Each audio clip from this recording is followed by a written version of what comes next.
ప్రజాకవి వేమనను యువత ఆదర్శంగా తీసుకోవాలని మంత్రి సవిత అన్నారు. వేమన స్ఫూర్తితో ప్రతి ఒక్కరూ సమాజ నిర్మాణానికి కృషి చేయాలని పిలుపునిచ్చారు. అనంతపురం జిల్లా గోరెంట్లలో పర్యటించిన మంత్రి సవిత వేమనకు నివాళులు అర్పించారు. కార్యక్రమంలో కూటమి నేతలు, కార్యకర్తలు పెద్ద సంఖ్యలో పాల్గొన్నారు.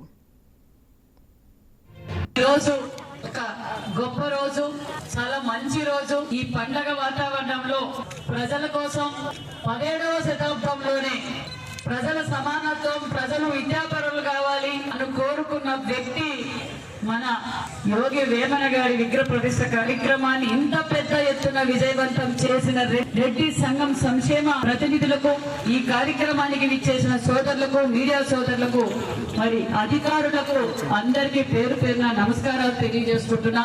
మరి చాలా ఆనందంగా ఉంది, ఎందుకంటే మరి నా దగ్గరకు వచ్చారు, మా రెడ్డి సోదరులందరూ వచ్చారు, మిగతా వాళ్ళు కూడా వచ్చారు.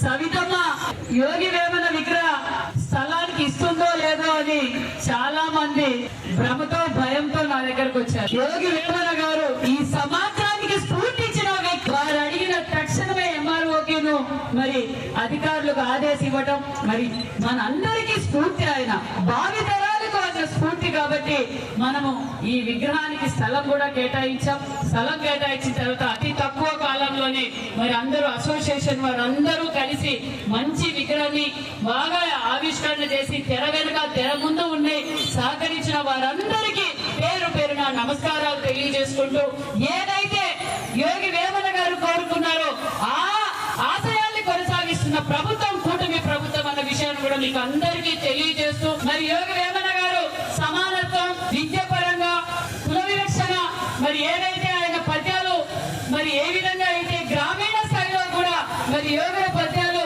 మనం అందరం చదువుకుంటున్నాం. మనం ఖచ్చితంగా యోగి వేమన గారి పద్యాలను మనం నేర్పించాలి. మీకు అందరికీ తెలియజేస్తూ, ఈరోజు ఒక గొప్ప రోజు, చాలా మంచి రోజు. ఈ పండగ వాతావరణంలో ప్రజల కోసం Please subscribe to YK TV Network. Please subscribe to YK TV. Please watch YK News.